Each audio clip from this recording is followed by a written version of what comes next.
我的學校附近有一口池塘，是我最喜愛的地方。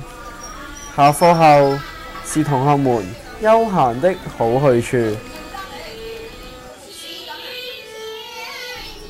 池塘邊緣的淤泥上，青蛙常在那兒休息和遊玩。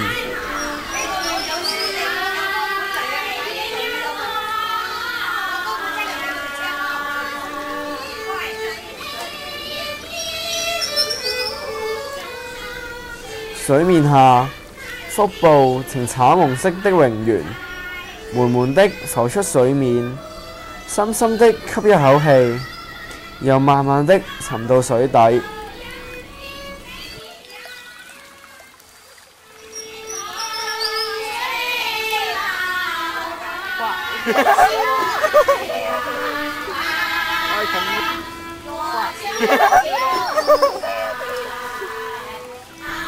池塘上空有許多蜻蜓在盤旋，它們有了不起的飛行技巧，可以直飛、橫飛、倒退飛。我們一家人住在一間村屋和附屬的小菜園。有一天中午，父親和母親在大門口前討論飼養鴨子的問題。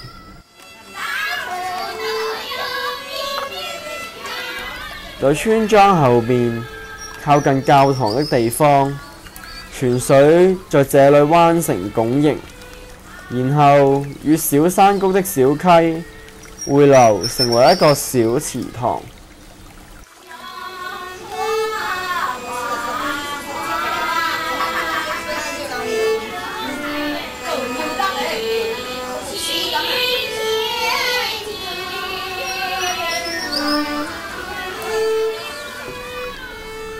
當天晚上，我就夢見了樂園。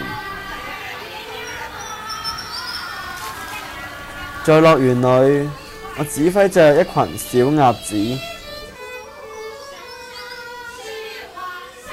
它們看起來都是相同的樣子。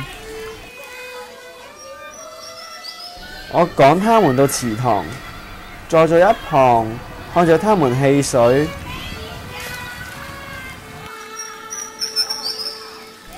再帶領他們回家。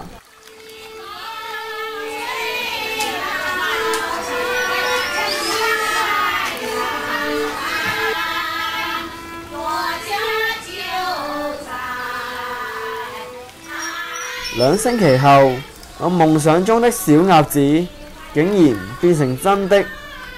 這群小鴨子在母鴨焦慮的眼光下，在水上游來游去。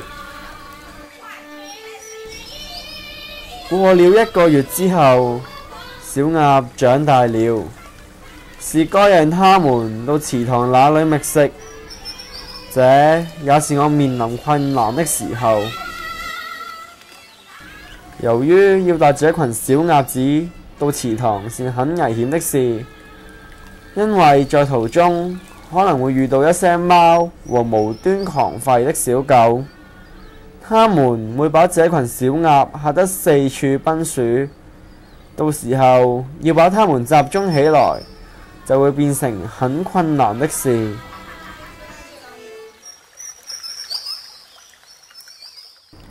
在村後向樹林前面的小徑走去，不遠的地方有個急轉彎。到牧場邊有一個小平原，沿着多岩石的山坡流出一條細細的水流。在那邊，整天都非常的僻靜。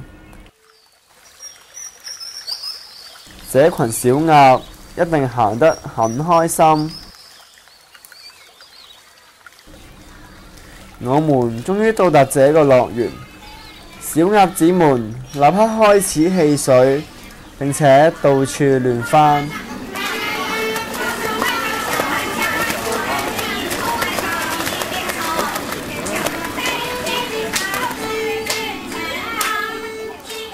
讓他們繼續戲水吧。現在輪到我享受池塘的樂趣了。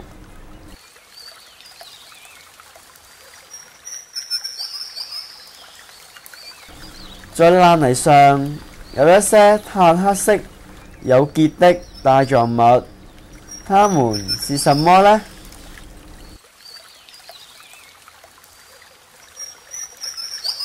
小蝌蚪們黑色的背脊在陽光下閃閃發亮，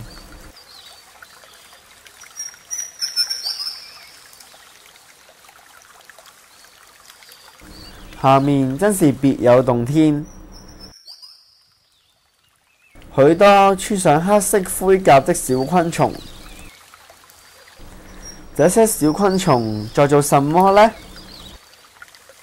它們叫什麼名字呢？